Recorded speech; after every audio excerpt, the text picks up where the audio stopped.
Jama e anyina alade, Jama o anyina alade, Nana solama anyina aladela. Good evening, ladies and gentlemen, honored guests, diplomats, friends of the Sacramento State community. It is my great pleasure and distinct honor to serve as your Master of Ceremony this evening while we have the President of Ghana with us.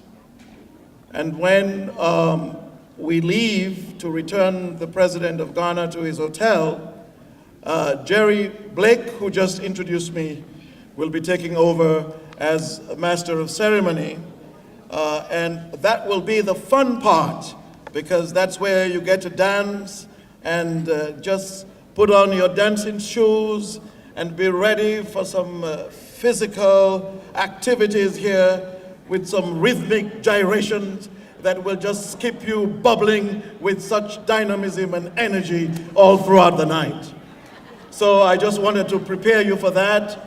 We have a great DJ in the house, and to the people at the doors, I think we can begin to shut the doors.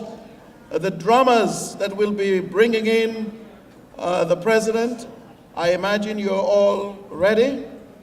And I need to get the word out there so that he could be brought in. So, excuse me for a second.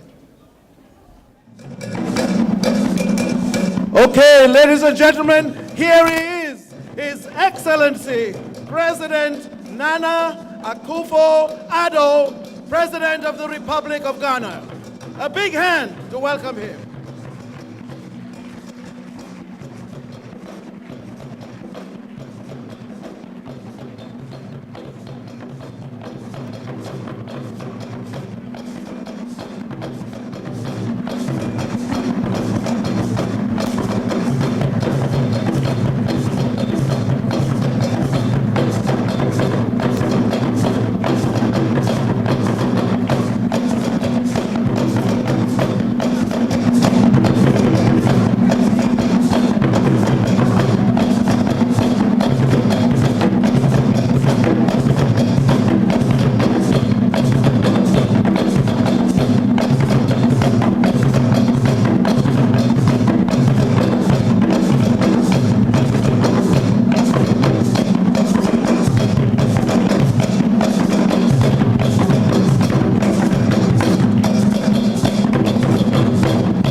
Thank you very much to the Ghanaian drummers from Sacramento for such a gracious welcome of His Excellency the President. Thank you, thank you, thank you. What joy it is, what great joy it is to welcome one's own President. Thank you very much. And now, ladies and gentlemen, I ask you to give due respect and honor to the Republic of Ghana and to the United States of America as you stand for the national anthem of Ghana and the United States.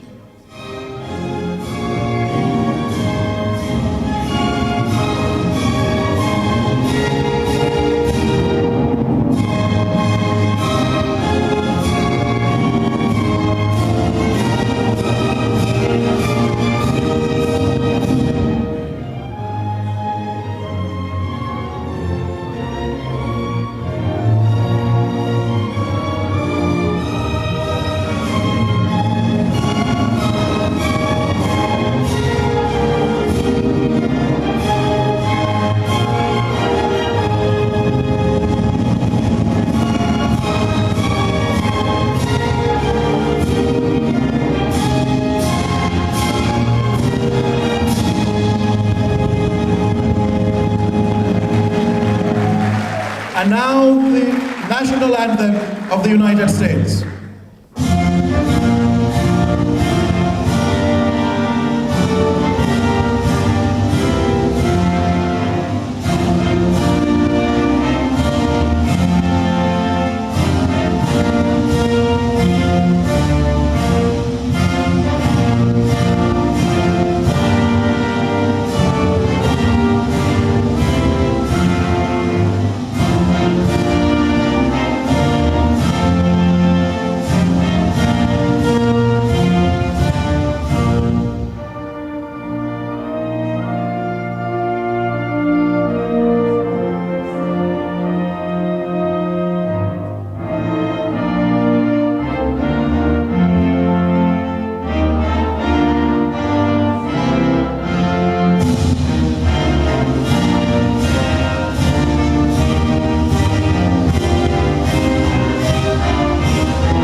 Thank you. Please be seated.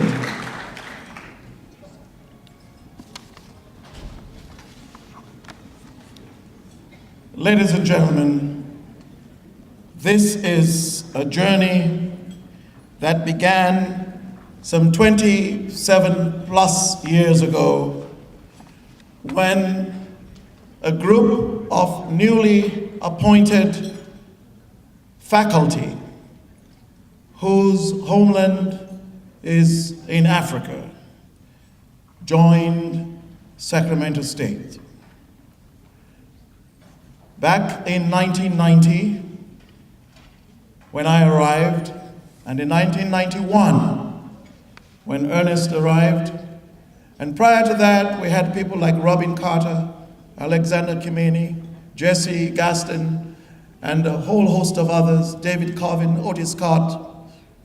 We came together and said that there was a need to internationalize Sac State, but beyond that, to Africanize Sac State. We felt that there was a need to bring the presence of the beauty and lure of Africa to this great community of Sacramento. And that's where that journey began many, many years ago. And as we've done that, we have stayed true to the promise, true to the commitment. And so we began several decades ago with conferences on Africa, with parties at the end of those conferences that later on became banquets.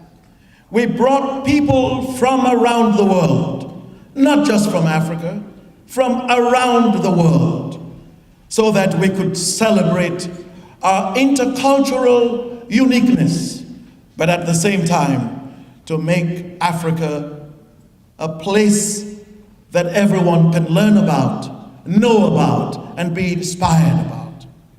That's what we tried to do for nearly 3 decades on this campus. Wouldn't you agree with me that tonight shows how well that effort has been received by the community?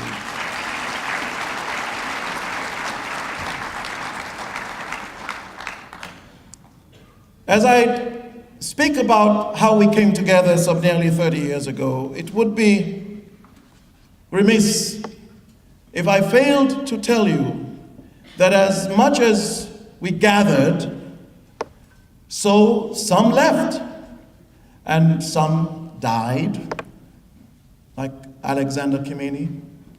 Others went into retirement, like David Colvin and Otis Scott, and others.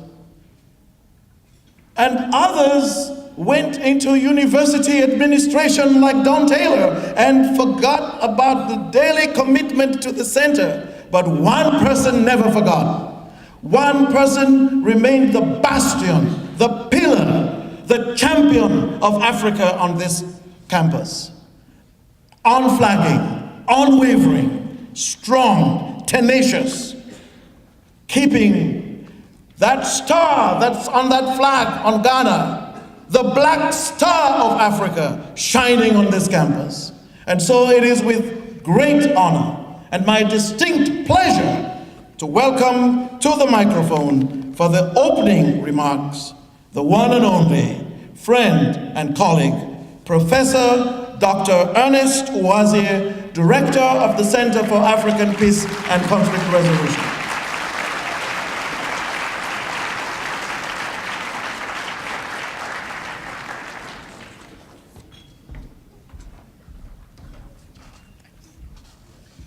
Thank you, Dr. Taylor. I am also pleased that I'm also the chair of the Division of Criminal Justice. So my dean is here. I should not remiss that as one of my colleagues. Good evening, ladies and gentlemen. Let me try one more time. Good evening, ladies and gentlemen. Thank you very much. That's much better. Here we are again. Yes, here we are again, bigger and better. And that would not have been the case were it not for the support and the inspiration from each and every one of you in this room, quite a good number of you coming multiple times to support us and say thank you, thank you, thank you very much. The work of the Center for African Peace and Conflict Resolution is all about bridge building.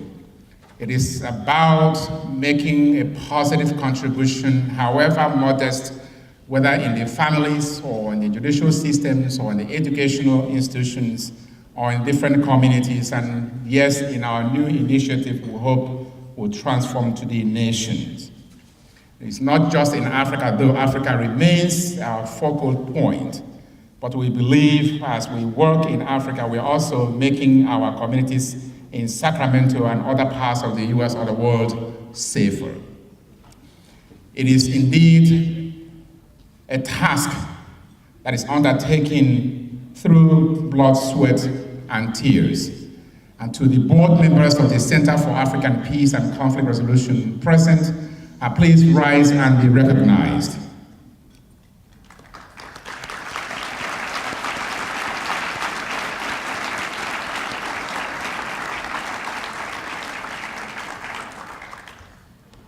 It also is important to remember that this night, for the past 27 years, we use this as our own Nobel Peace Forum, if you may, where we recognize unsung heroes. Every year we publish an announcement calling for nominations for our annual Peace Awards. We recognize individuals and or organizations that have contributed to peace at different levels. And the individuals and one organization have been deemed fit through the nominations, through the screening, and definitely the deliberations of the board of the Center for African Peace and Conflict Resolution as deserving. We are even much pleased and blessed to have in our midst the President of the Republic of Ghana for this occasion. It is momentous.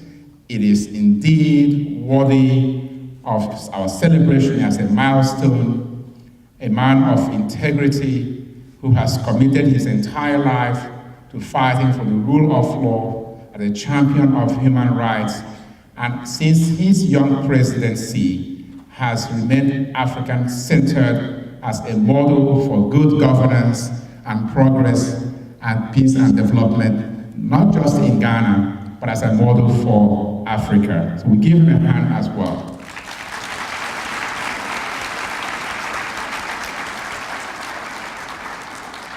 I first met His Excellency at the time he was Minister of Justice and Attorney General, 2000-2001. At the time we were working on alternative dispute resolution, actually second phase of the work that we started about 5 years earlier on. He became a supporter, an advocate, and it was through his auspices and office and support that drafted or began the process of drafting the very first ADR bill in Ghana that eventually in 2010 became a legislation and has served as a model for ADR as a way of institutionalization in Africa, not just Ghana. And we know him, even out of office, as somebody who is committed to the rule of law, who believes that there is something much greater out there than himself. In 2012, for example, in a very close call election, and those of us who are very tuned to Africa, to Ghana in particular, we are concerned about the election of that particular year. It came down to one county, and I was on the phone and email with our partners, worried, asking what can be done, what is being done. And eventually the case, that election was decided by the Ghanaian Supreme Court. And a very close call. It was a 5-4 decision. You know what I mean? 5-4 decision. His supporters were wondering how he was going to respond to that. In fact, some were disappointed when he came out and said he believes in the rule of law. The court, the highest court in the land, has spoken, and he has accepted that decision of the court.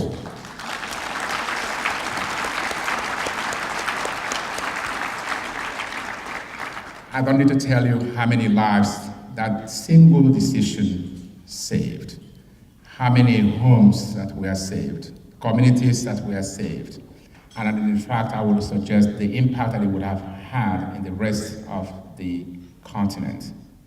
It is amongst that, these qualities that we found him worthy to be our keynote speaker and the recipient of our Peace Leadership Award this evening.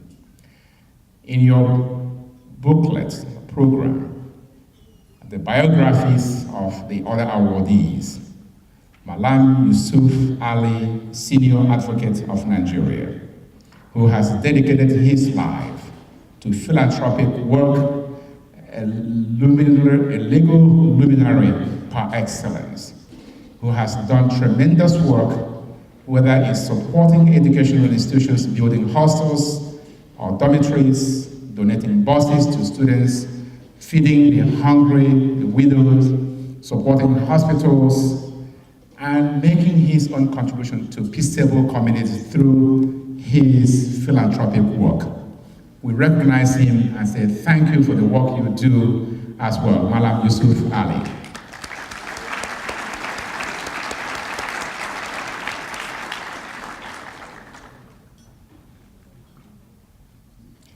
In Nigeria, again, northern part of the country, in Plateau State, those of us that remember that place as one of the probably most peaceful and beautiful part of Nigeria, until about 2 decades ago, all of a sudden it erupted in violence, so-called ethno-religious violence. But about 3 years ago, with the assumption of the office of the governor of that state, Governor Simon Lalong, we have not seen the type of carnage or violence in that part of the country.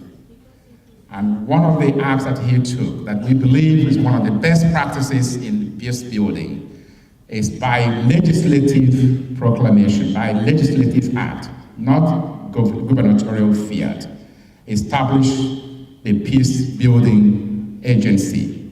And what that really means is that even after he has left office, that agency will remain as a major institution, a peace building institution in the state of Plateau State that will also serve as a model for the rest of the country, if not the continent.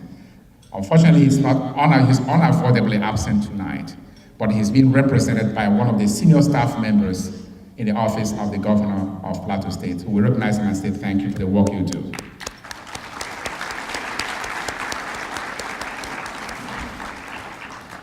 Council member Rick Jennings, the founder and executive director of the Center for Fathers and Families. I know oftentimes, and they especially focus on African American families, for fathers to take on responsibility as role models, because we believe that the ruins of the nation begin from the family. And he saw that vision and took it on. And even since becoming a city council member, has not relented, not just in the work of the Center for Fathers and Family, but has taken a visionary role, some bold steps in curtailing or reducing gun violence and gang violence in the Sacramento area. So we use this opportunity to thank him for his work and to encourage him to do more. Council member Rick Jennings.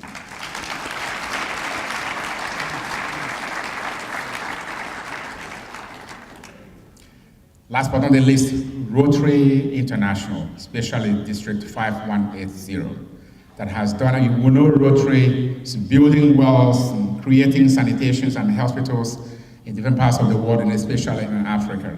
But the work that oftentimes that we don't get to know about Rotary is peace education work through its Peace Fellowship, annual lectures, and peace education work. And so we use this opportunity that there's Rotary in our area that has far-reaching impact in Africa. And we say thank you to Rotary for the work that you do as well.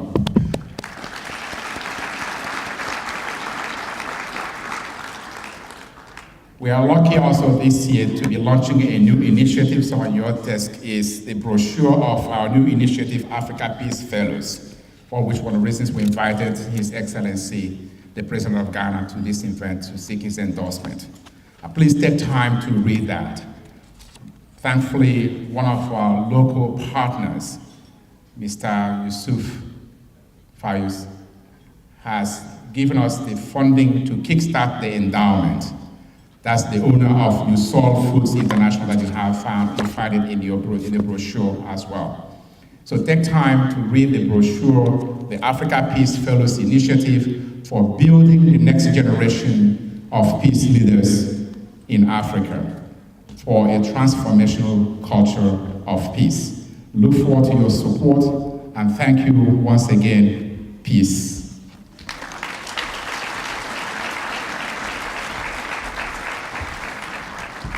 Thank you, Dr.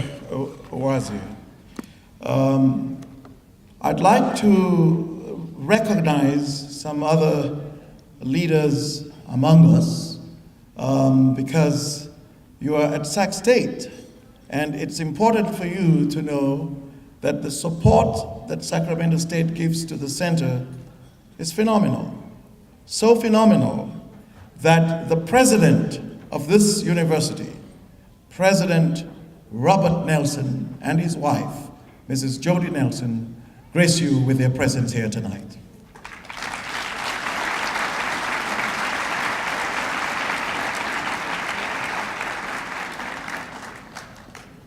I would also like you to know that we have several colleges here, even though you hear it as a university. A university consists of several colleges. And our college deans are all here.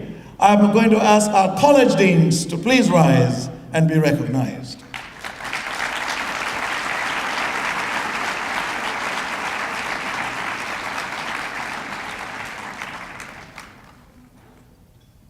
The university is what? The place for academics, right?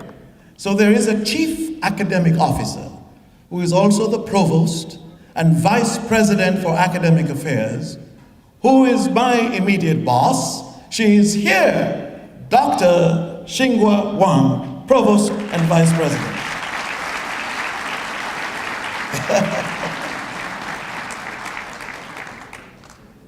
I also want you to know that there are some vice presidents here as well, including the vice president for university advancement, Al Frizone.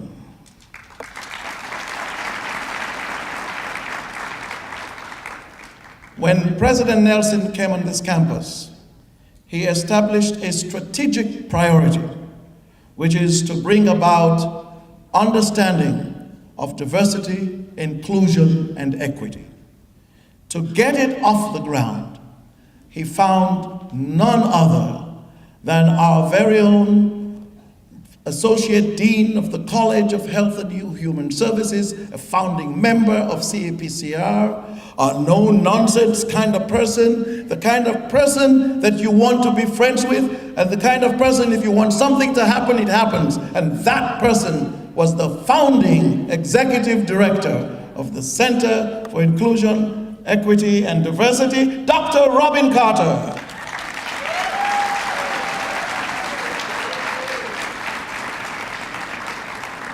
So Robin said, I like being in the college, I like all this other stuff that we have laid the foundation for, so it was going to be a Herculean task to go look for somebody to walk in those shoes.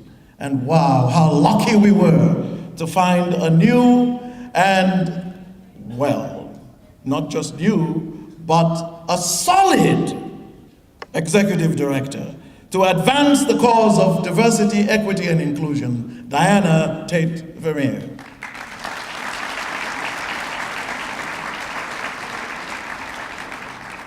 You do not bring a sitting head of state to the university without reference to the Chancellor's office. And so, the Chancellor's office, and for those of you who are not aware, the California State University system is a 23 campus system headed by the Chancellor and the presidents of each campus. So the Chancellor has a representative here today, and that is the Associate Vice Chancellor for International Programs, my very good friend when I was the Senior International Officer. So good to see him on this campus, Mr. Leo Van Cleve.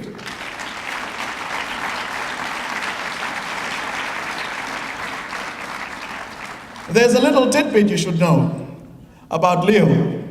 Many years ago, we were looking at places where students should go overseas from the CSU to study.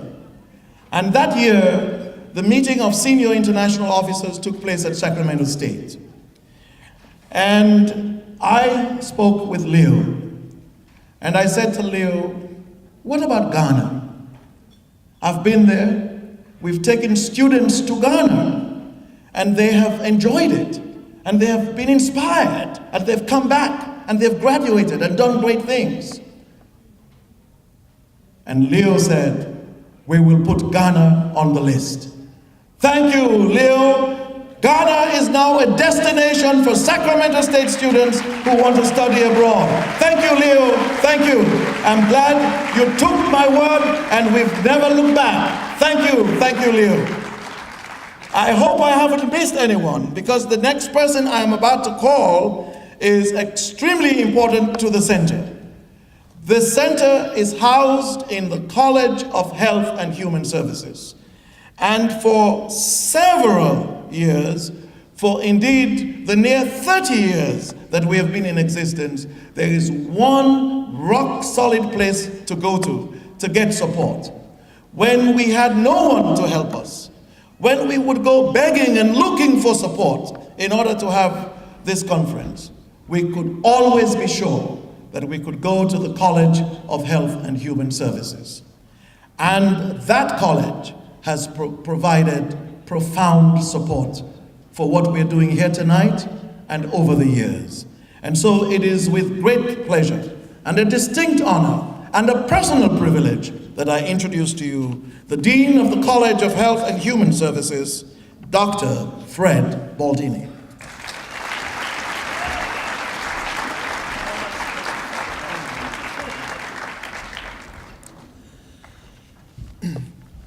When I retire, whenever that is, I want Dawn to be there managing the ceremony.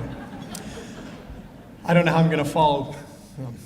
Good evening. It's my privilege to welcome you to Sacramento State and to the 27th Annual African Peace Awards Dinner. I want to personally thank all of you for being here tonight. I know many of you came long distances to be here. As Dawn said, my name is Fred Baldini, and I have the privilege of being the Dean of the College of Health and Human Services. The college is very proud to be the home of the Center for African Peace and Conflict Resolution, or CAPCR as we refer to it.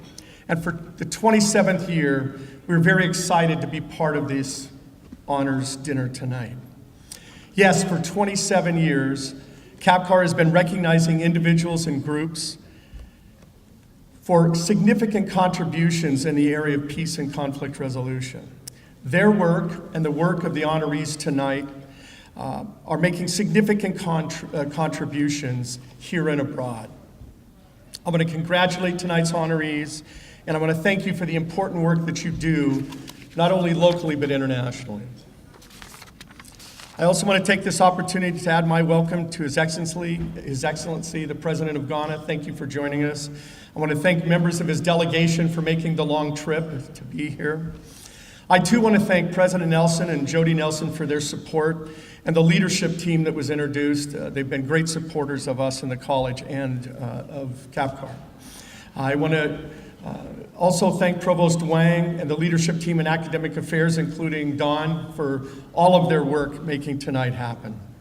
I want to thank my dean colleagues for being here and sharing the evening with us.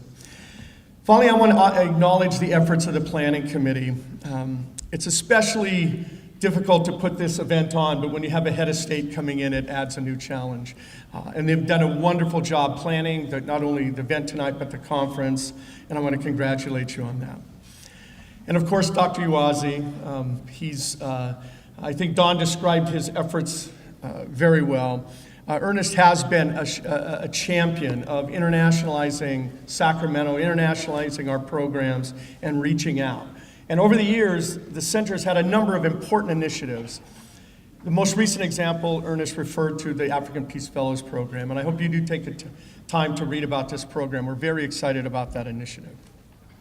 Again, welcome to Sacramento State. Thank you for being here. Enjoy the evening.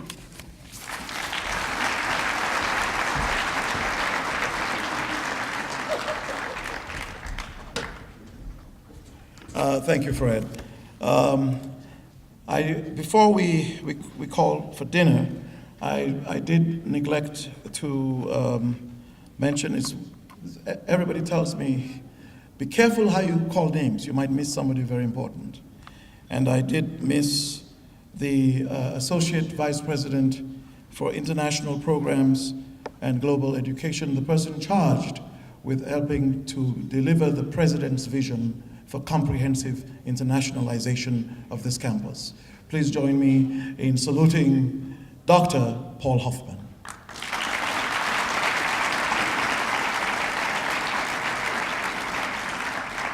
Well, we're about to have dinner. I don't know about you, but believe you me, every time I have an opportunity to venture into African cuisine, my appetite increases. This year, what they did was they went to the east and west coast of Africa. One of the countries that I love visiting is Ethiopia. And I had no hand in this. The planning committee did this. So don't think because I like going to Ethiopia that therefore that's why we have Ethiopian food. But we have Ethiopian food here tonight, ladies and gentlemen. You would love it. And so when you go out to the buffet table, at the very top end is the Ethiopian food. Then on the west coast of Africa, they went to Nigeria and Ghana, and they looked for some of the best cuisines there too. And I gotta tell you, don't skip any buffet table, because you may be skipping something that you would wish you never skipped. It's going to be tasty. It's going to be something that's mouth-watering goodness. It is going to probably have you go for seconds. So this is what we're going to do. Now, I am told we're going to need to do this by table, right? It's going to be absolutely by table. Please, come help me. I don't want to mess up the table arrangements. What I do know is that the president will be served. I think the president's table, is that correct? Correct. The president's table will be served. President's table. Well, this is delicate. I got to figure out how to say this. But I am being told that only the president of Ghana is going to be served, because they want everybody else to see the food display. He already knows Ethiopian food and West African food. So it's not going to be everybody at the president's table. It's going to be everybody other than the president. I also want to acknowledge that we have with us His Excellency, the Ambassador of the Republic of Ghana to the United States of America, Ambassador Dr. Bafu Ajayi Bawa. Please.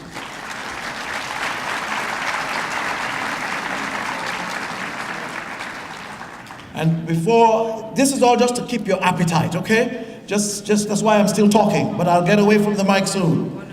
I just wanted you to know that as much as we salute Ernest Uwazi for his near 3 decades of unwavering support for Africa on this campus and beyond. He could not have done so without the support of his wife, Dr. Nena Uwazi.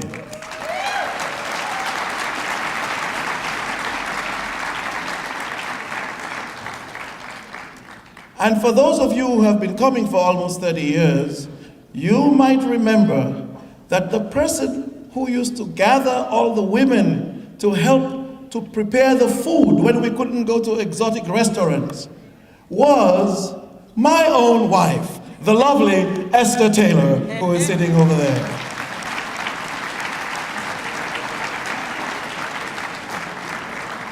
She told me that she thanks Ernest so much that she doesn't have to cook for the dinner anymore. Okay, Beulah, over to you for the tables. Okay.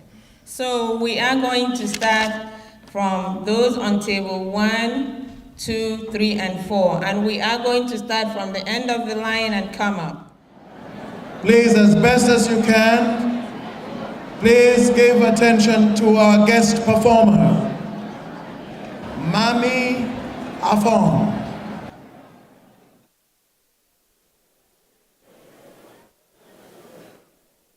Hello? All right. Good evening. Good evening. Excellent. Thank you so much for this opportunity, Mr. President. Thank you so much for coming to honor us. I'm going to do 2 songs. The first song, actually, when Dr. President Nelson was speaking, he talked about being together. And this is one of my own songs, and it's called Together. And I sort of fuse a few languages from across the continent with that song. And then for the second song, we're going to travel all the way to Burkina Faso, to Senegal, to Gambia, with a song called Ijo Farafina. So enjoy.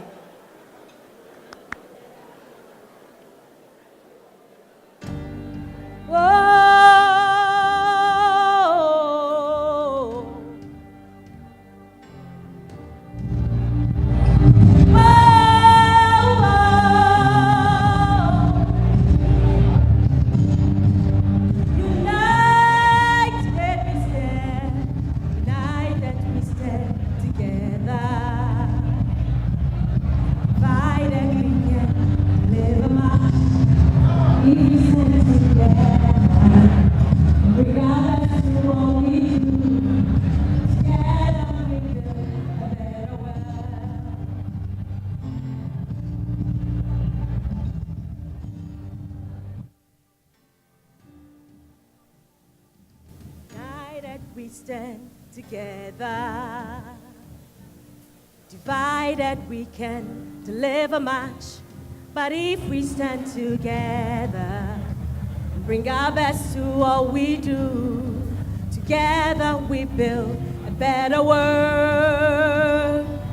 Together we build a better world. You and I, we are strong. You and I, we are bold. You and I, standing hand in hand together. United we build a better world. United we build a better world. United we stand together. Divided we can deliver much, but if we stand together and bring our best to all we do, together we build a better world. Together we build a better world. You and I, we are strong. You and I, we are bold. You and I, stand in hand together. United we build a better world. United we build a better world. You and I, we are strong. You and I, bold. You and I, when we standing together, we build a better world.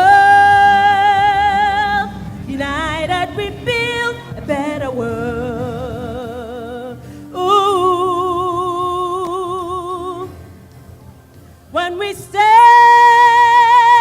together, together we are one. Together we are bold. We are strong. Together, come on. Together, together, together, unidos, vamos, unidos, unidos, unidos, pamoja, pamoja, pamoja, pamoja, ale, ale, ale. Allez, ensemble, ensemble, ensemble, together, together, together, together, together.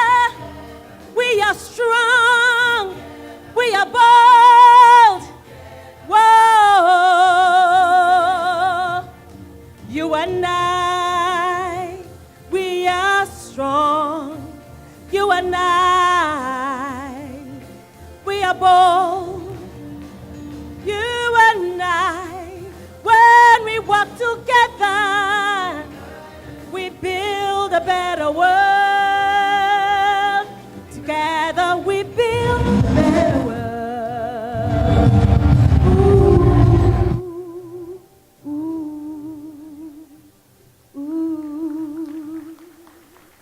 Thanks. Now we are going to go to parts of West Africa. We're going to sing to you Ijo Farafina. And this is a prayer for Africa. We just says Africa is going to be all right. Amen. All right.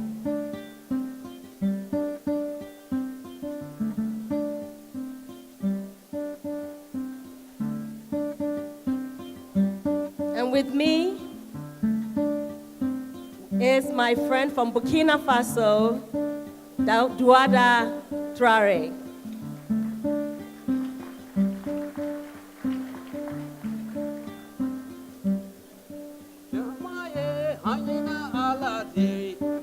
Jamae Anina Alade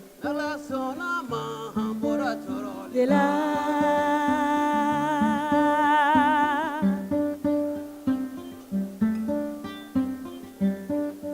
Jamae Anina Alade Jamao Anina Alade Nala Solama Anina Alade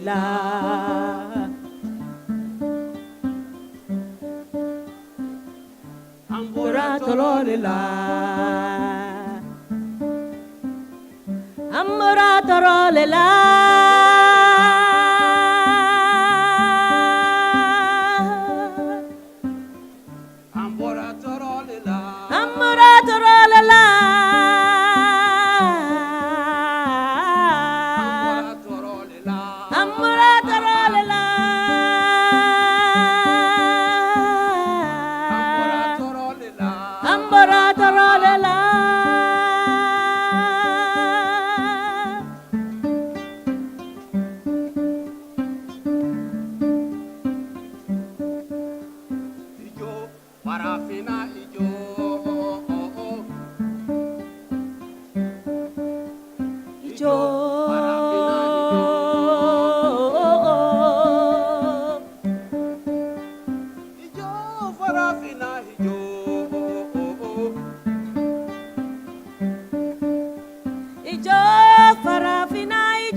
torolela ijo ijo ijo farafina ijo ijo ijo ijo ambura torolela ambura torolela ambura torolela ambura torolela ambura torolela ambura torolela ijo ijo ijo jamae ambura torolela ijo farafina ijo. Thank you. Thank you very much. Thank you. All right, thank you very much. I know some of you are still standing in line, but bear with us. It is a full house and a full program, and we want to keep the program moving. And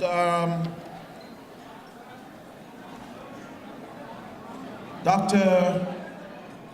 Jesse Gaston is one of the founding members of this group that later on became the Center for African Peace and Conflict Resolution.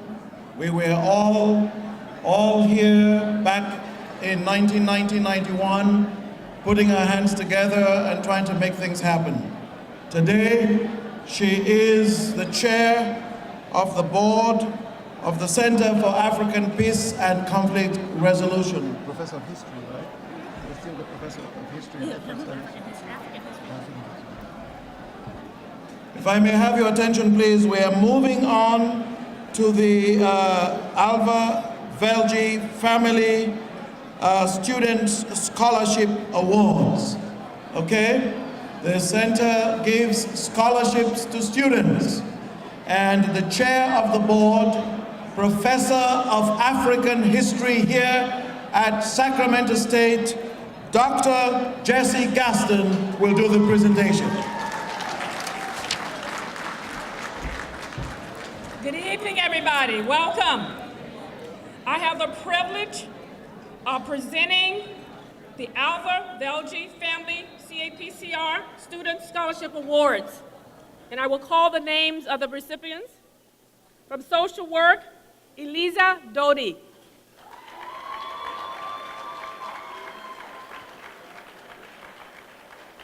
From ethnic studies, Sabrina Harrell.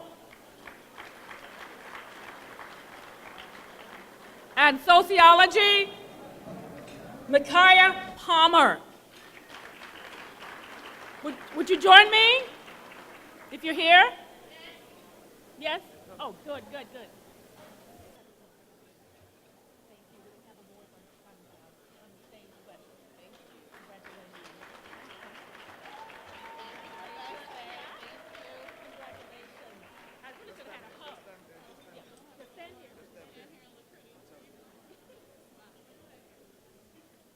Ladies and gentlemen, this is quite an illustration of what it is that you do when you support the Center for African Peace and Conflict Resolution. These are students from social work, ethnic studies, and sociology will be the recipients of this year's scholarship. Give them a big hand, please.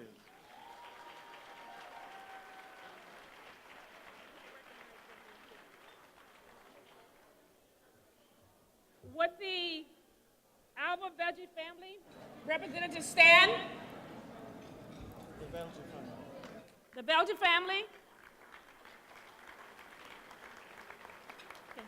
Thank you very much. Just so you know, in case you didn't quite hear it, the people who just stood up, that couple, they are the ones who donate the money for this scholarship. Please give them a big hand.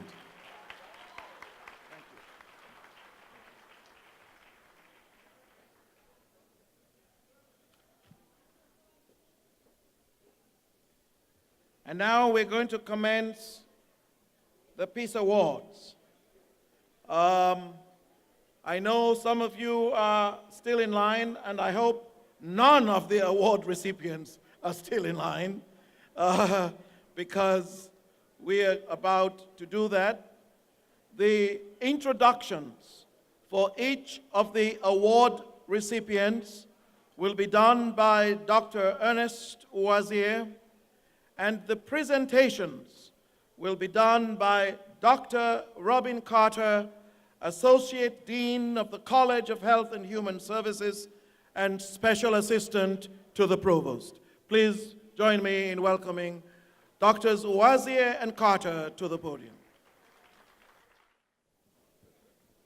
Yeah, I'm glad the line is closing up. And this time, this is an opportunity to recognize those present awards to the awardees.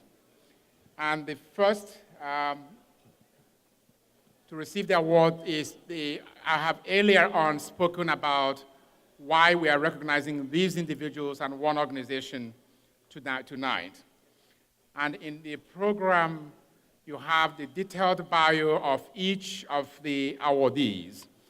And I know all of us have been to public education like Sacramento State that provides fine education, so we can read very well the contributions of these individuals. So I'm not going to bore you. But as I mentioned before, the Honorable Governor Simon Bako Lalong of Plateau State, Nigeria, is the recipient of our 2018 Peace Builder Award. And he will be represented to receive this award by Professor John Wade, the Director of Research in the Office of the Governor of Plateau State. Each will make a brief remark.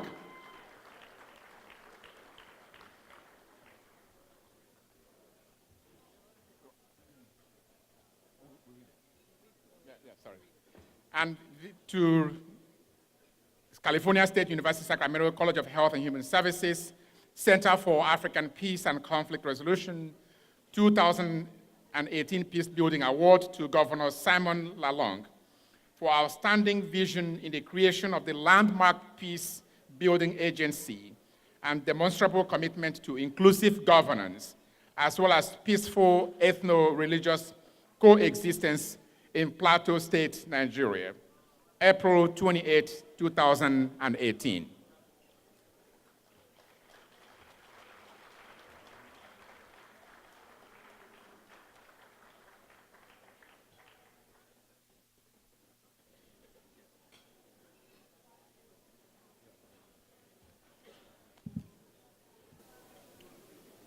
Your Excellency, the President of the Republic of Ghana, Nana Addo Dankwa Akufo-Addo, the President of the California State University, Professor Robert S. Nelson. Let me, on behalf of the good people and government of Plateau State, sincerely express our deep sense of fulfillment and appreciation on this auspicious occasion of being conferred with a Lifetime Award of 2018 Peace Builder Award by your prestigious institution, the Center for African Peace and Conflict Resolution, California State University, Sacramento.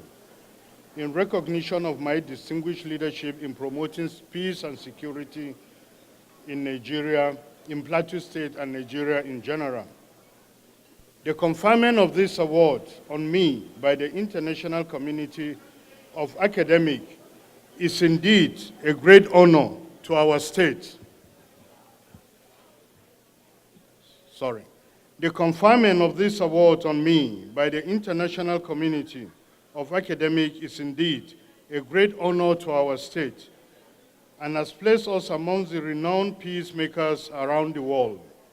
This is not surprising because over the years and in following the phenomenal development of your great institution, you have tremendously impacted human and capital development through your programs and initiatives. Our delegation's participation in this 27th Annual Africa Diaspora Conference between the 26th and 28th April attests to the deep intellectual lucidity of your center and the human resources therein. I assure you that our take-home will not only be this prestigious award, but the additional strategic initiatives and models in engendering good governance, peaceful ethno-religious coexistence for the common good. I urge you to continue the good work in terms of institutional partnership, strategic and critical thinking, mentorship that will ensure sustainability. I cannot end this note of acceptance without expressing profound appreciation to Professor Robert Nelson, the president of the Sacramento State University, whose pledge to the world that together we are going to do great things is not only apt, but germane to human coexistence. I am also grateful to Professor Ernest Uwaize, the Chair, Division of Criminal Justice, and Director, Center for African Peace and Conflict Resolution, California State University, and all the staff in the university, whose uncommon hospitality ensured that we got the best and truly sharing the ideals and responsibility of giving back to society without prejudice to diversity.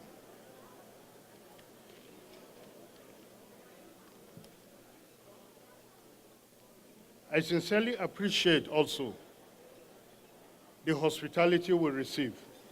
And certainly, I cannot end this thing without appreciating all the people that received us and our entourage on coming to Sacramento. I'm particularly grateful to all our brothers who are living in diaspora.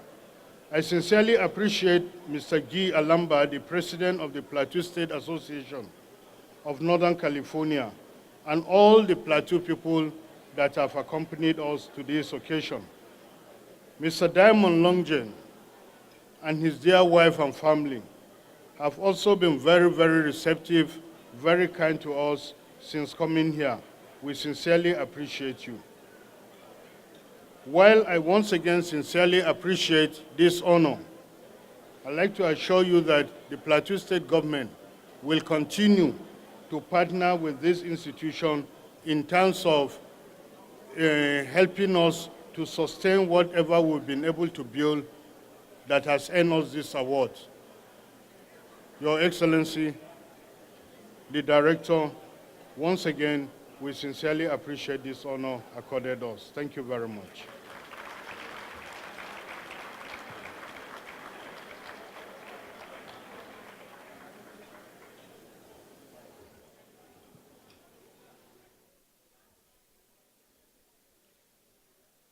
As I indicated earlier in my opening remarks, the next awardee, Malam Yusuf Ali, Senior Advocate of Nigeria, is a remarkable individual, a philanthropist par excellence, and whose work has contributed tremendously to building peaceable communities, and for which we recognize him as the recipient of the 2018 Peace and Humanitarian Award, Malam Yusuf Ali.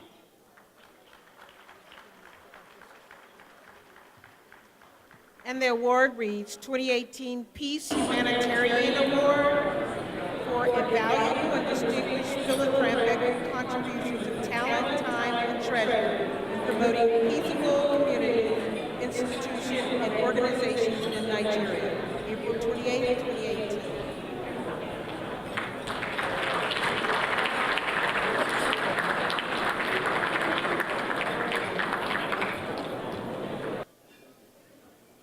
Thank you. The special guest of honor and keynote speaker, the President of the Republic of Ghana, distinguished ladies and gentlemen. Let me start on a note of gratitude to the Sacramento State University, California State University, Sacramento, for this very great honor. And I see the honor as a challenge to do more for the reasons that informed the organizers in recognizing me for whatever I've done. I want to say that the subject of peace is very important for development and progress. Without peace, there can be development, there can be peace, there can be development. So it's very important and critical for all of us to buy into the subject of peace and peacemaking and peace building all over the world.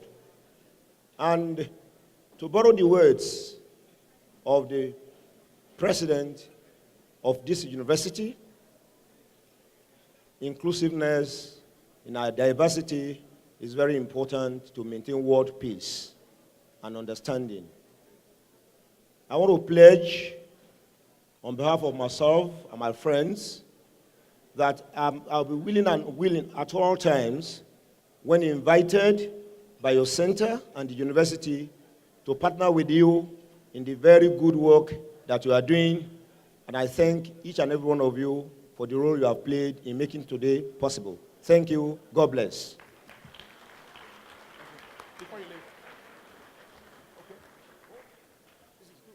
Before he leaves, we're not going to read the whole citation. This is from the California Legislature, the Assembly, a resolution in honor of Malam Yusuf Ali. I know the representative of the California Legislative Black Caucus, Dr. Christine Warren, I think is here, and we'll see her for her remarks briefly. But for now, in the interest of time, this is in addition to your work. Thank you.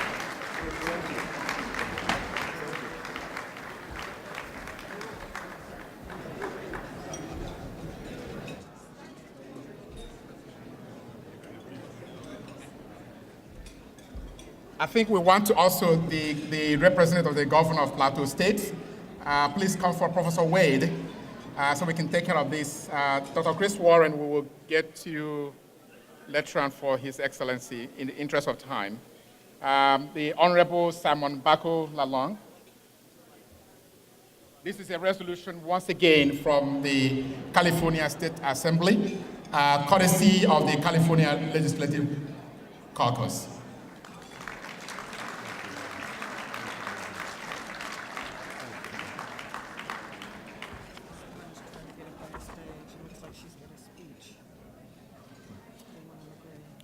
Next is our own council member, Honorable Rick Jennings, second. Council member, District 7, City of Sacramento, for his incredible work in the family, in the communities, in maintaining peace, gun violence prevention, and youth development. Mr. Rick Jennings. This is the 2018 Peace Service Award for Mr. Rick Jennings for distinguished leadership in promoting peace and nonviolence in the family and among the youth through the Center for Fathers and Families and bold efforts at gun violence prevention in Sacramento.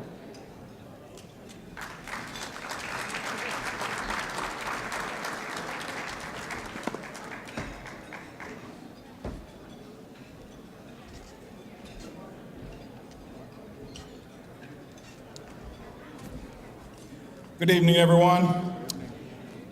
It's an honor to be sitting here and to be joined by all my fellow award winners. We've had a great evening, incredible food. We've met a lot of new people, and none of us receives these awards by ourselves. I am very pleased to be by my side for the last 40 years of marriage and the last 45 years of friendship is my wife, Cassandra Jennings. I want to give her a round of applause.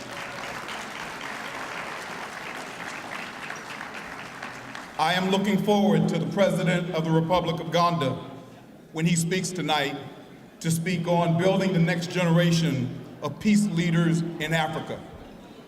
And if he will be so kind as to let me steal some of those ideas for the United States and here in Sacramento, I'll take copious notes to make sure that I hear every single word and every idea and every strategy for us to be able to build a better country of peace leaders in this United States and throughout the entire country. As I said earlier, I don't accept this award on my own. I represent the city of Sacramento, our mayor, our city council, and 5,000 employees. But I also represent my children, TJ and Asha. I represent my grandchildren, all 4.5 of them. The 5th one will be here in May. I represent my ancestors, those who came before me, who knew long before I got here what the plan was for my life. I stand on their shoulders. I continue to work and do the work that they did and build on that work. It is my goal to make a difference and to leave a legacy behind. So I thank you so much for the honor of this award. It is an award that I will share with every single person who has worked with us to get to this point. Thank you and God bless you.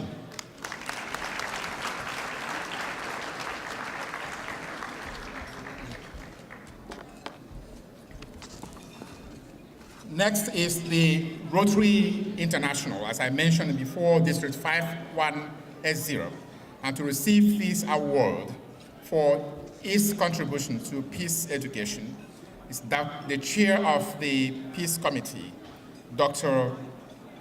Daniel Kwame Akwa.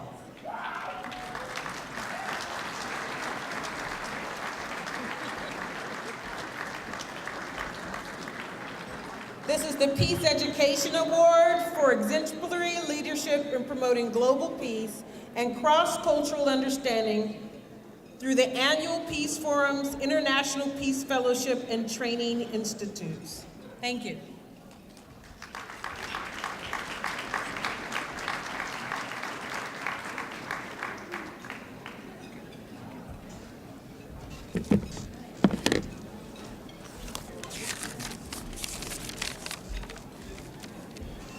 His Excellency President Akufo-Addo, President Nelson, distinguished awardees, faculty, and guests. On behalf of Rotary International District 5180, I accept the 2018 Peace Education Award with great gratitude and excitement. And I want to thank CAPCR for this great honor. And I also want to thank our District Governor, Sandy Saver, and our District Governor-elect, Jack Arney, for supporting the district's effort within our region and in Africa. As Peace Chair for Rotary International District 5180, I can honestly say that the work we do in Africa in building peace through service and education is a testament to many who have witnessed the impact of their contributions to humanity. That includes me.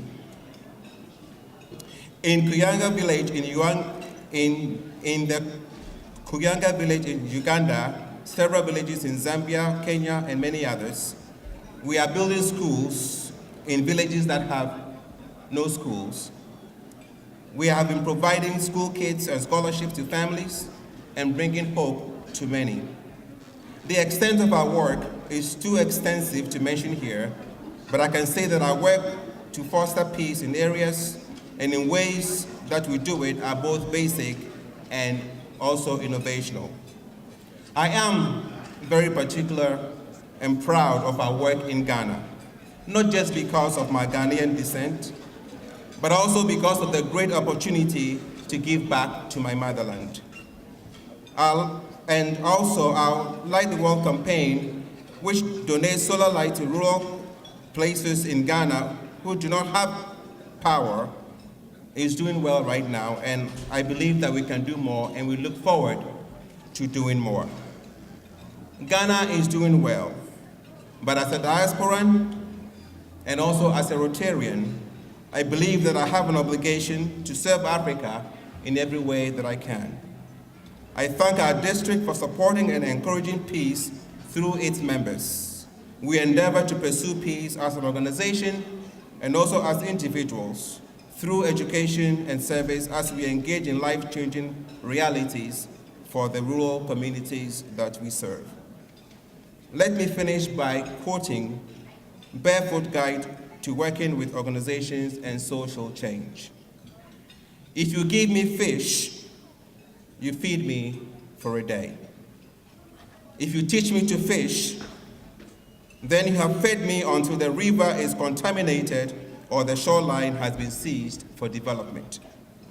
But if you teach me to organize, whatever the challenge may be, I can join together with my peers and we will fashion our own solution to the problems that we face.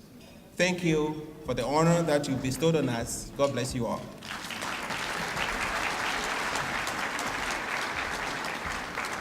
Thank you very much, Dr. Kwame Akwa. I would like to call onto the stage the Dean for the College of Health and Human Services, Dr. Fred Baldini. I would also like to call to the stage Dr. Christine Warner, who is the representative of the California Legislative Black Caucus. The Black Caucus at the California Legislature represents a substantial number of members of the legislature, and she is the designee to represent the Legislative Black Caucus for major international events. Dr. Christine Warner.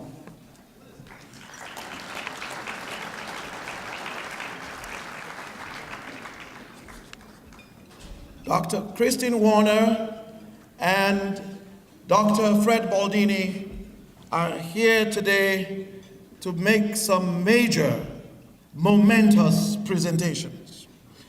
And ladies and gentlemen, tonight's event is one of momentous profundity. For in our midst, we have before us His Excellency, who represents the first independent nation of Africa. His Excellency, who is the bastion of the Black Star of Ghana and the Star of Africa. His Excellency, who has served his nation for many decades and several of which in public service. Not only is he the president, the sitting head of state of such a beautiful nation as Ghana, he has served his country as Attorney General and Minister of Justice. He has served his nation as Foreign Affairs Minister. He has served his nation as a Member of Parliament for 12 years. He has served his nation as chair of the ECOWAS Mediation and Security Council. He has served his nation in numerous peace efforts to bring resolutions to conflicts in several countries, including my homeland of Sierra Leone. He helped to bring about peace there. Côte d'Ivoire, he helped to bring about peace there. Guinea-Bissau, he helped to bring about peace there. He has held the position on the United Nations Security Council and chaired Security Council meetings in August of 2006. Ladies and gentlemen, if we talk in terms of a monumental event, as I said, one of momentous profundity, we have no one other than to stand and give a rousing Sacramento State welcome to His Excellency Nana Addo Dankwa Akufo-Addo, President of Ghana.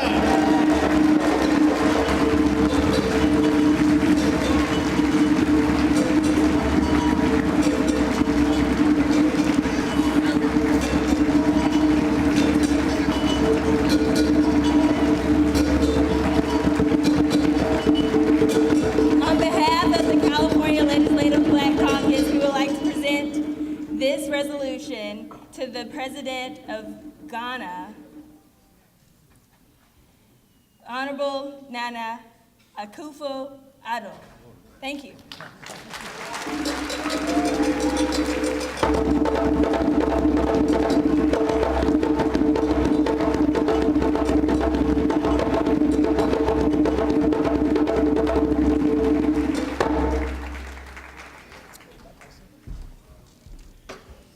It's my pleasure to present you a special award of recognition for serving as our keynote speaker this evening. Thank you very much. Thank you very much. Congratulations. Take a picture.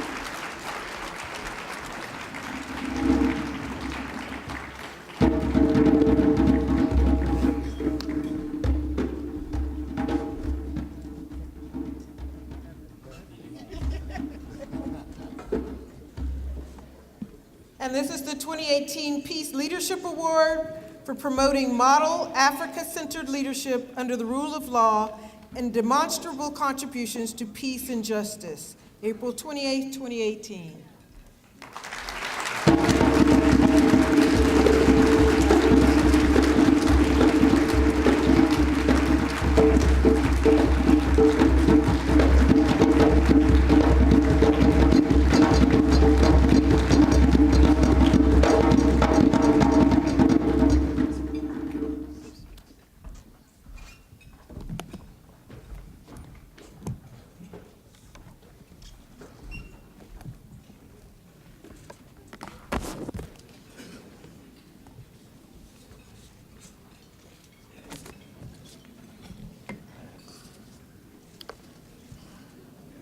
President of California State University at Sacramento, Mr. Robert Nelson and Mrs. Nelson, the Director for the Center for African Peace and Conflict Resolution, Dr. Ernest Uwaizi and Mrs. Uwaizi, Ghana's Ambassador to the United States of America, deans and members of the faculty and the center, fellow Africans, distinguished ladies and gentlemen, I'm privileged and deeply honored to be here with you this evening, receiving the Africa Peace Leadership Award, launching the Africa Peace Fellows Initiative, and having the opportunity to deliver this speech, which has allowed my modest self to tread in the footsteps of some of Africa's historic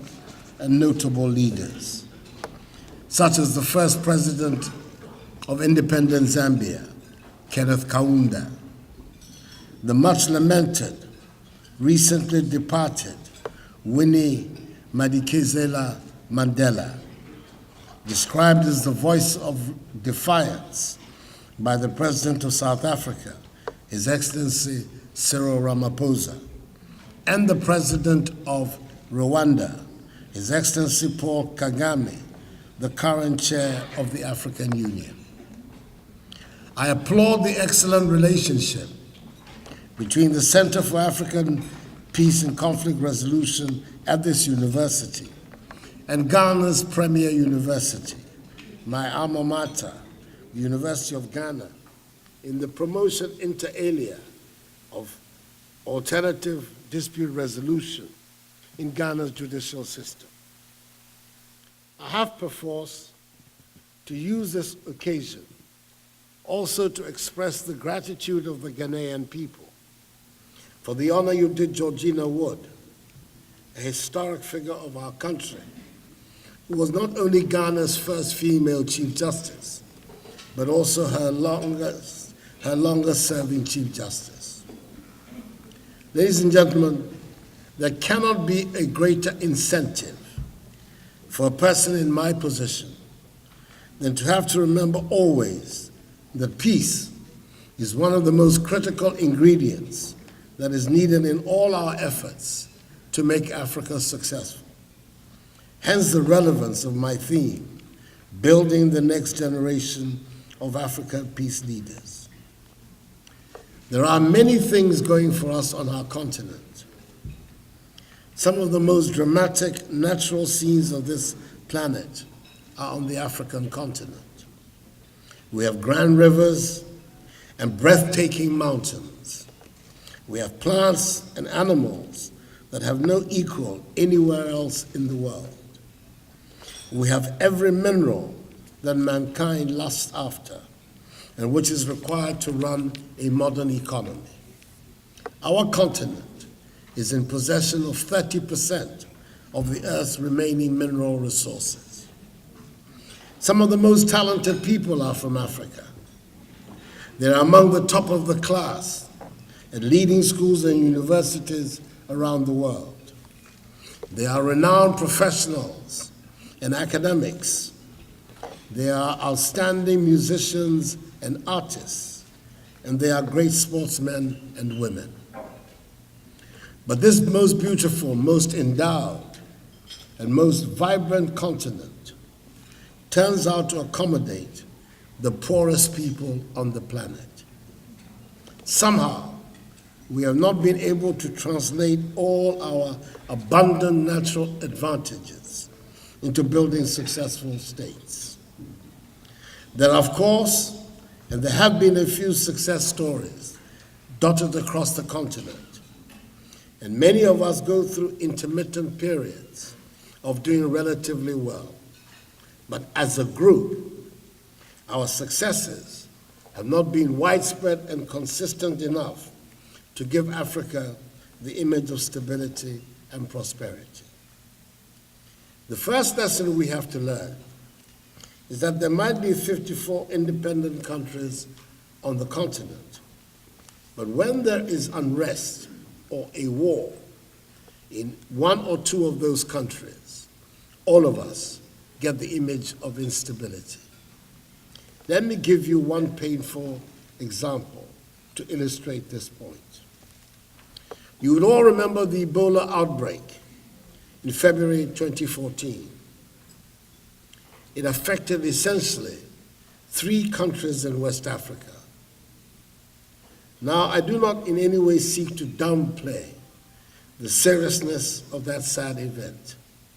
It ravaged 3 countries, but the bitter toll it took went way beyond those 3 countries. All of us in that neighborhood felt the effects. Reduction in travel to the region, a general reluctance to deal with our countries, a rise in the difficulties faced by our citizens at the borders of countries where they went. And I dare say, even nationals from countries very far from these 3 countries felt the stigma once they were African. Ladies and gentlemen, the truth is that peace, freedom, and prosperity walk in tandem.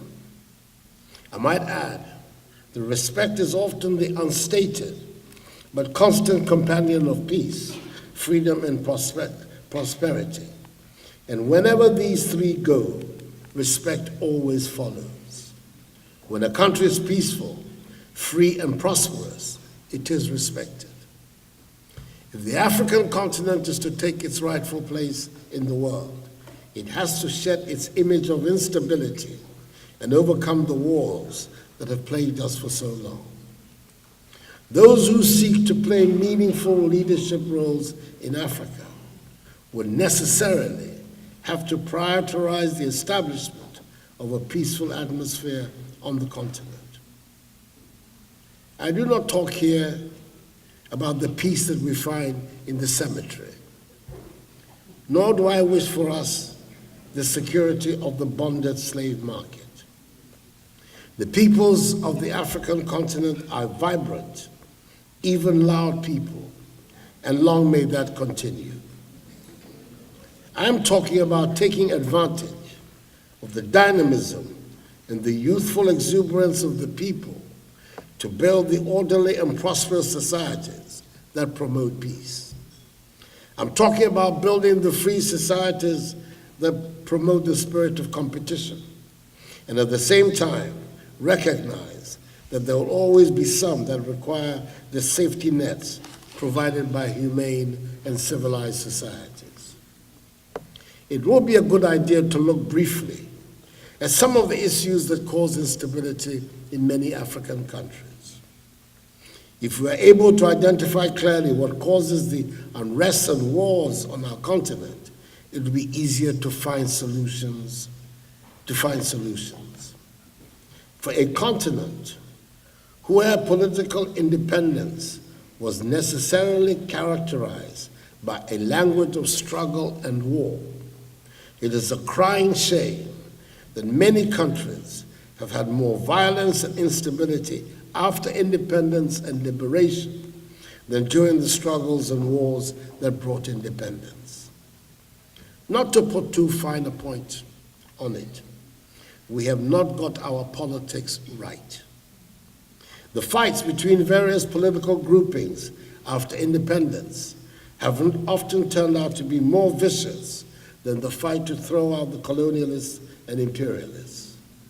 Sometimes these fights have not been political at all, but have been merely the continuation or resumption of ancient feuds clothed in modern political or pseudo-ideological garb.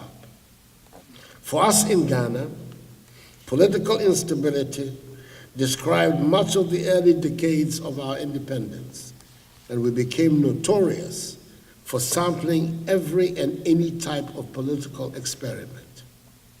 The instability was coupled with the collapse of the economy and led to the exodus from the country of many of our citizens and professionals. We have probably never still recovered from the tendency to want to leave the country as the answer to difficult situations. I'm happy to state that for the past 25 years of our Fourth Republic, we have enjoyed political stability under a multi-party constitution and the longest period of stable constitutional governance in our hitherto tumultuous history. The separation of powers is now a real phenomenon in Ghanaian life, promoting accountable governance. The fight against corruption has gone beyond propaganda and is demanding of public officials higher levels of acceptable conduct. Efficient public services are now within reach.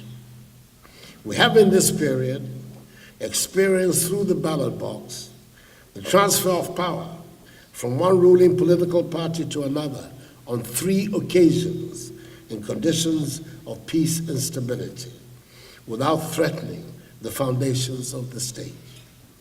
The Ghanaian people have manifested in this area their deep attachment to the principles of democratic accountability, respect for individual liberties and human rights, and the rule of law. It has also brought with it more or less systematic economic growth and boosted immensely our self-confidence. We are nowhere near where we ought to be, of course, especially if you consider that we have just celebrated our 61st independence anniversary. But we are able to say that we are making significant progress. For the first time in a long while, young people can make long-term plans and live out their dreams without interruption. In much the same way, businesses can think ahead, begin to think big, and be certain that the laws of the country are not subject to capricious changes. We are all much more relaxed in the knowledge that we live under a regime of rule of law, and that when disputes arise, as they would in all human endeavors, they would be settled fairly. We have not got to this stage easily and without difficulties. If I were pressed, I would mention in particular the electoral process as the greatest source of potential instability. The trigger for many wars and disputes around the continent can be traced to the dissatisfaction with the conduct of elections. We in Ghana have gone through our own traumas about elections. There have been boycotts, there's been anger, and there's even been a famous election petition before the courts. I cannot say we have a totally reliable electoral system yet, but it is improving every time and deserving of the growing confidence of the people. We look on with some anxiety at the goings-on in the United States of America when we hear about the integrity of our famed electoral process being questioned. It is enough to say we're watching these events keenly. We know that the electoral process remains for many African countries one of the weak links that pose security threats to our democracies and the stability of our governance. But there is nothing quite as potentially toxic on the African continent as the problem of job creation. If anybody is going to be a peace leader in Africa, that person better pay attention to the bubbling volcano that is the army of young unemployed. Some of the statistics are both frightening and full of promise. The World Bank tells us that in 40 African countries, over 50% of the population is under the age of 20.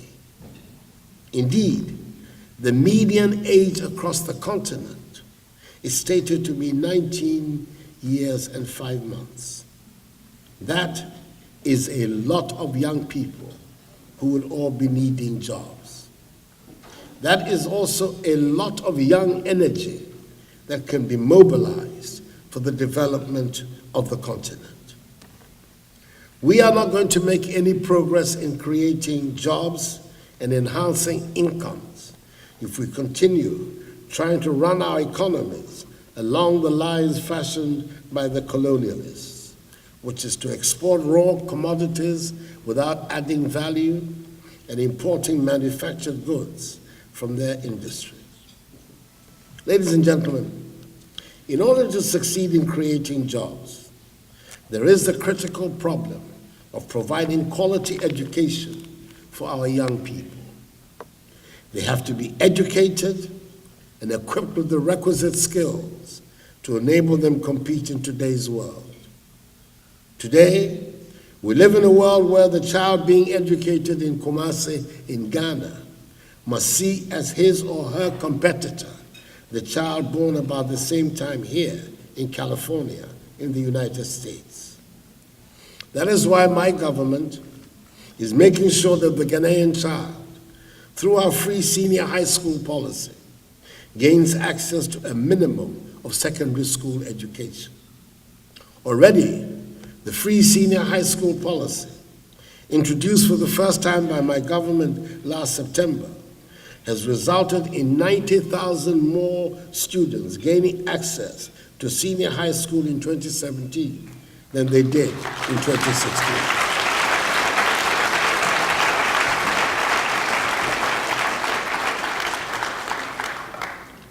We are of the firm conviction also that we shall be able to transform Ghana's economy and reduce unemployment when we pay attention to technical and vocational training. That is where the skills needed for the modern economy can be developed. Our strategy is to expand technical and vocational opportunities at both secondary and tertiary levels, and thereby strengthen the linkages between education, industry, and the world of work, as well as empower young people to deploy their skills to employ themselves and others. I said at the beginning of the speech that there was no shortage of young, talented Africans around the world. I suspect there must be quite a few here in Sacramento and in California and in the United States as a whole. There would be quite a number in Europe and Asia. And these days, I understand, quite a number in China. Many of you came to get an education. Some of you were born to parents who had come here to get an education and never went back home. I'm sure Africa is happy to provide the world with talent and help develop the parts of the world where Africans find themselves. But Africans should never forget that no matter how well you're doing in the diaspora, ultimately, you'll be judged by the state of the continent as it is today. You might never have been there.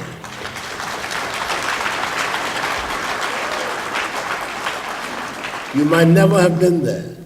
Or as I've heard some say, your parents might come from there, and you might consider yourself a California girl or boy. But believe me, Africa never leaves nor forgets her child.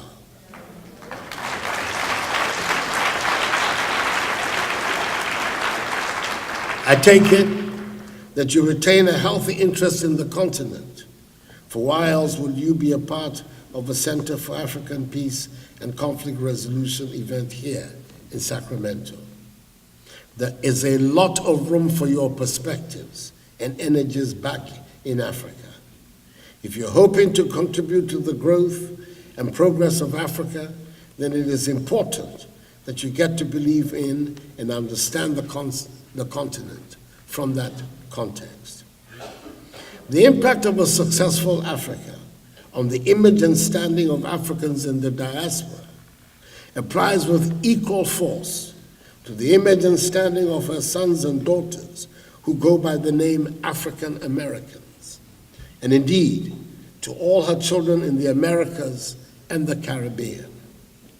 It was not an accident that the rapid growth of the independence movement on the continent in the 1950s and 60s coincided with the upsurge of the civil rights movement here in America.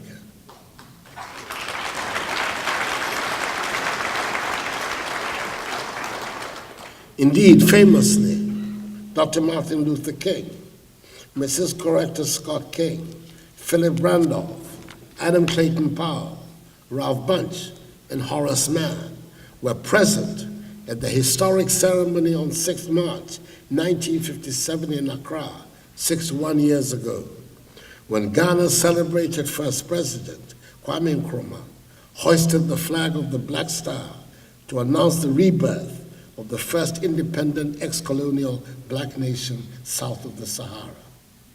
The ties between us are there for all to see. And that is why the African Union has quite properly designated Africa's descendants in the diaspora as its sixth region.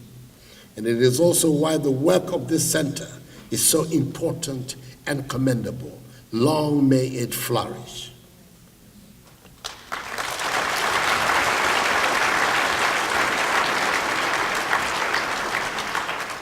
Ladies and gentlemen, I'm sure you know, because it is no secret, that I'm insistent on the African capacity to be self-reliant.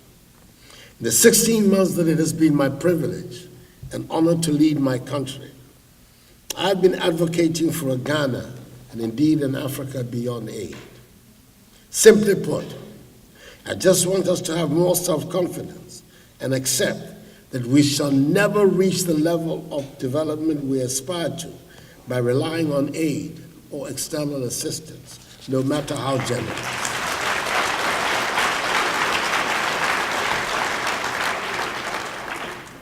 It is a mindset that I wish us to discard, a mindset of dependency and living on handouts. It is unhealthy, both for the giver and for the recipient.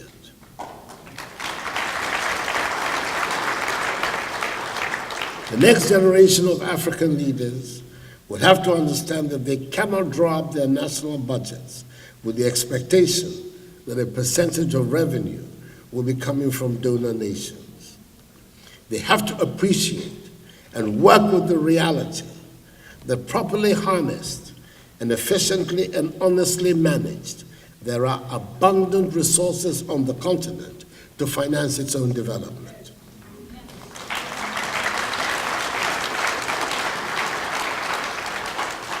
We have been told by the highly respected former president of South Africa, Thabo Mbeki, that Africa is losing annually more than 50 billion United States dollars through illicit financial outflows. He revealed further that between 2000 and 2008, 252 billion United States dollars, representing 56% of the illicit flow of funds from the continent, was from the extractive industries, including mining. Even though these illicit outflows are the work mainly of those who come ostensibly to do business with us, we cannot escape the fact that there are some Africans who are complicit in these criminal undertakings.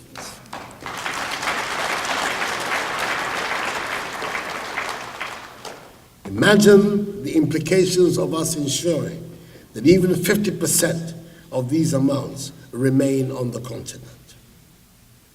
The next generation of African leaders would have to grow a more entrepreneurial economy in Africa to provide the basis for undertaking the urgent task of the structural transformation of African economies. The next generation of African leaders will have to move away from economies which are dependent largely on the production and export of raw materials to value-added industrial ones, and stimulate greater agricultural productivity with the help of digital technology. This will accelerate economic growth, enable us feed ourselves, and create the much-needed jobs for our youth. This process of structural transformation will be immeasurably aided by the successful implementation of the Continental Free Trade Area Agreement, which an overwhelming majority of African countries recently signed in Kigali, Rwanda, on 21st March 2018.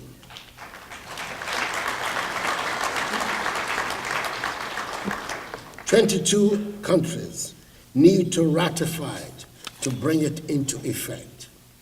I'm happy to inform you that Ghana's parliament ratified it by bipartisan support 2 days ago, on Thursday, 26th of April.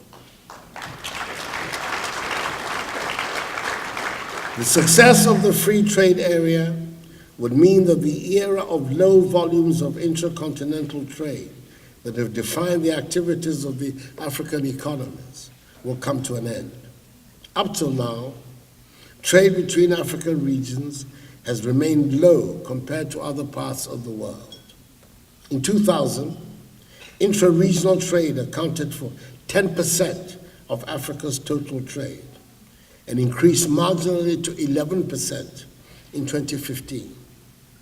Trading amongst members of the European Union, for example, amounted to 70% in 2015. An increase in intra-regional trade in Africa is the surest way to develop fruitful relations between our respective countries. It will mean a rapid increase in exchanges of our agricultural, financial, industrial, scientific, and technological products, which would enhance dramatically our attainment of prosperity and the prospects of employment for the broad masses of Africans, particularly our youth. Our economies would then be shaped not by the production and export of raw materials, but by the things we make. There are new problems that demand urgent and imaginative solutions. The beautiful lands and rivers I spoke about are under threat. We're degrading our environment at an alarming rate. Once beautiful and thick forests have been denuded of their cover. Once majestic and awe-inspiring water bodies have been polluted, and many of the animals no longer have safe habitats. These are man-made problems and should be solved by man. The next generation of African peace leaders will have to understand that the degradation of the environment poses a threat to our very existence.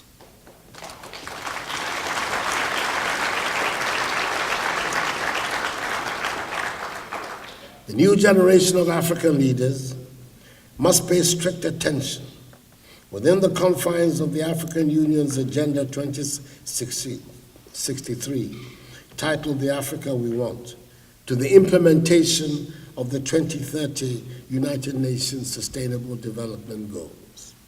They represent the most ambitious plan the global community has yet devised to eradicate global poverty and hopefully leave no one behind. There is no group of peoples with a greater stake in the realization of the SDGs than the African peoples, for reasons that are self-evident. This new generation would have to accept that there would be new problems that will confront them and start turning their thoughts now to finding solutions. In a few more years, those who seek to play leadership roles in Africa would find that it is not enough to have oil and gas finds in their territories. The bigger problem would be in developing renewable energy resources. Those without answers would be dealing with conflicts. We should be ready and should be preparing the next generation of African peace leaders, not only to find answers to the many problems that bedevil the continent today, but to be ready for the unexpected and the strange. At the moment, as I've attempted to make clear, the biggest problem that we face, and which is likely to pose the biggest security threat, is pervasive poverty. We need to have peace to deal with the debilitating problem of poverty. As they say, l'argent n'aime pas le bruit. Money does not like noise. And indeed, we will all agree that where there is chaos, where there is noise, where there's unrest, you're not likely to find money or the widespread prosperity that will enable the long-suffering masses of Africans to live lives of dignity. If we are going to build prosperous countries, we should have peace, and those who would lead Africa must seek and cherish peace. I believe strongly that despite its numerous challenges, Africa is on the cusp of building a great new civilization which will unleash the considerable energies and huge potential of the African peoples, so that we will make our own unique contribution to the growth of world civilization. Before I sit down, let me congratulate my fellow awardees and wish them the best of luck. God bless Mother Africa and make her great and strong. I thank you for your attention.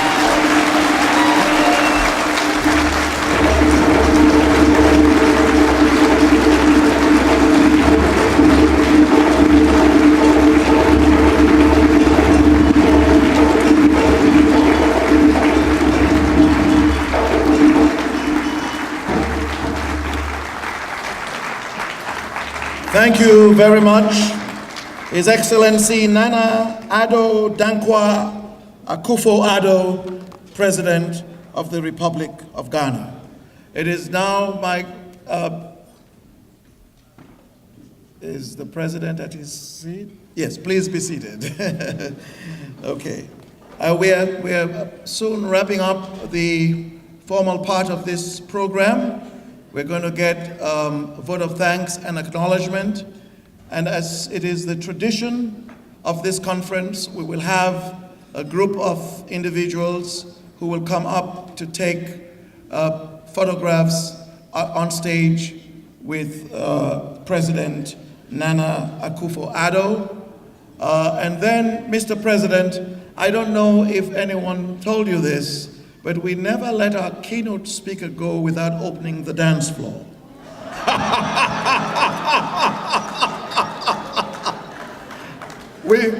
We of course cannot insist on that because I see a lot of your security people looking around, but I hope you will graciously permit us the opportunity to maintain that 27-year-old tradition on this campus.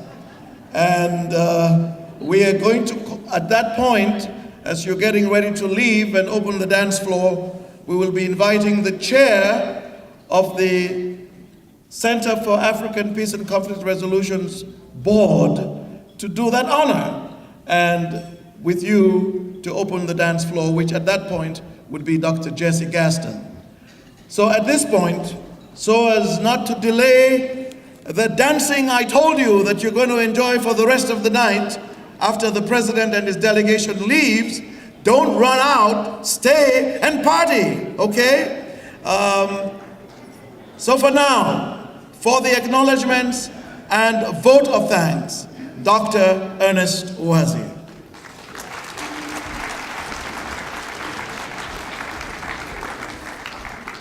Let's give Dr. Taylor, our able MC, a round of applause as well. Thank you very much, Dr. Taylor. As I indicated earlier on, the invitation to His Excellency, but on behalf of the Center for African Peace and Conflict Resolution, but really was the invitation of the university. And throughout the whole process, he has been very supportive. He has been very, very much guiding in our process of planning and been mentoring us in terms of strategies to make sure that we have a successful program. The president of our university, Our Excellency, Dr. Robert Nelson.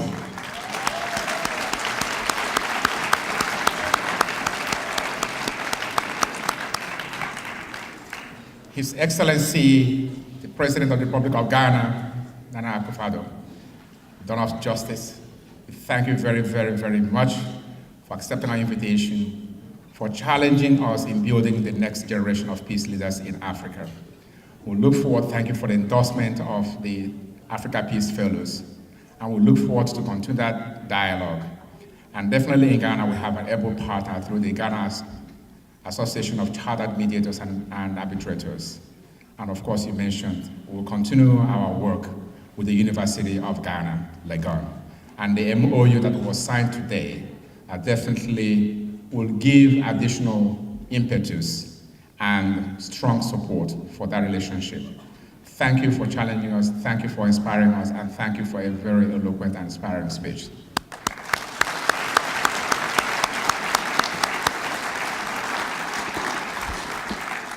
This program, the planning, has been the work of the planning committee, ably chaired by Mr. Bena Arau and Dr. Mrs. Beulah Irebu.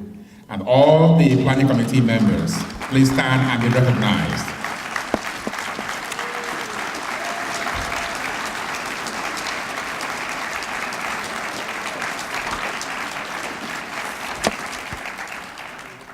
In the program, we have a series of acknowledgements, and I really, in the interest of time, wouldn't want to go through all of them. But please take time to go through the acknowledgements in the program, support those businesses that are supporting us to the extent that you can, and please remember to support the Africa Peace Fellows Initiative.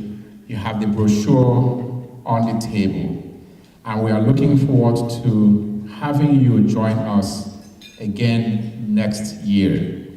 At this time, I would like to invite our peace awardees. Let's recognize them one more time, our peace awardees, please.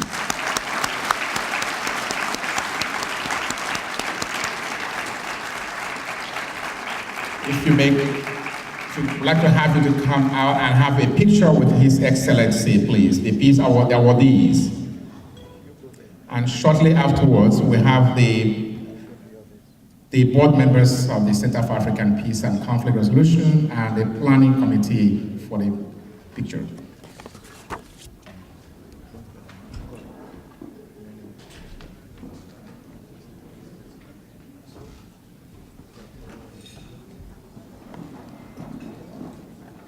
The awardees, please stand by His Excellency, the photographer.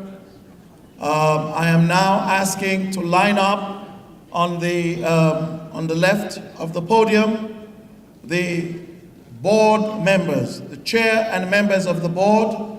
You will be next for the picture group.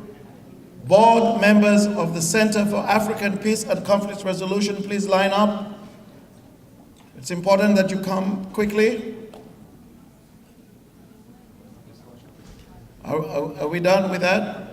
The awardees? Okay. And now the center, the board members, please. The board members. The board members of the Center for African Peace and Conflict Resolution. These are our student scholarship recipients. Thank you. The board members now, please. The board members of the Center for African Peace and Conflict Resolution. Board members, please. The planning committee, the chair and co-chair and other members of the planning committee, please line up. Please line up, you'll be next. And Nena Uwazie and Esther Taylor, please line up. Please line up.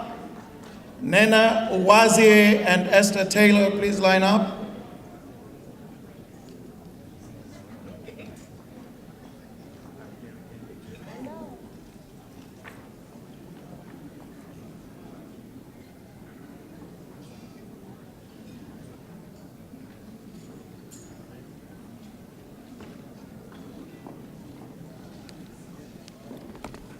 Thank you. And the next and final group picture is with the director of the center and his wife, and tonight's MC and his wife.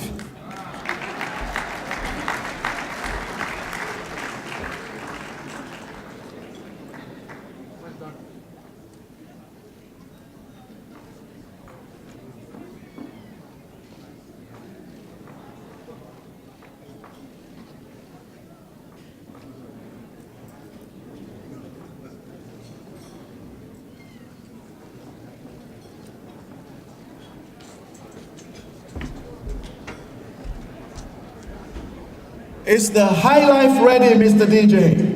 Are you ready? Dr. Jesse Gaston.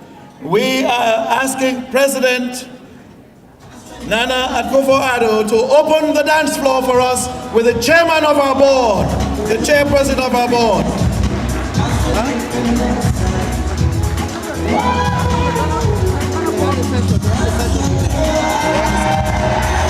All right, a big hand. President Nelson and Mrs. Nelson may join in. President Nelson and Mrs. Nelson may join in.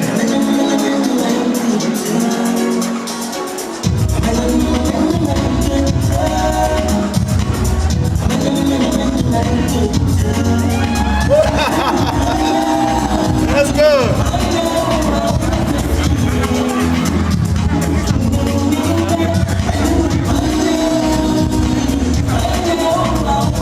Peace awardees tonight, join in. Peace awardees for tonight, please join in. Enjoy Ghanaian high life music. Peace award recipients, please join in.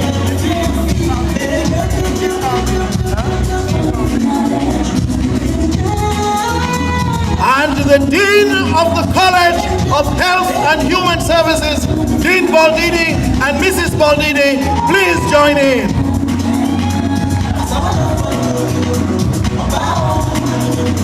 And we're inviting the Vice Provost to dance with the Provost. Please come in. Dr. Stephen Perez and the Provost.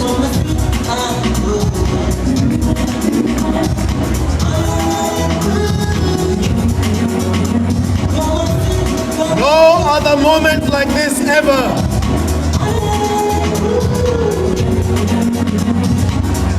The security team for the president leaving may be ready. The security team for the president departing may be ready now.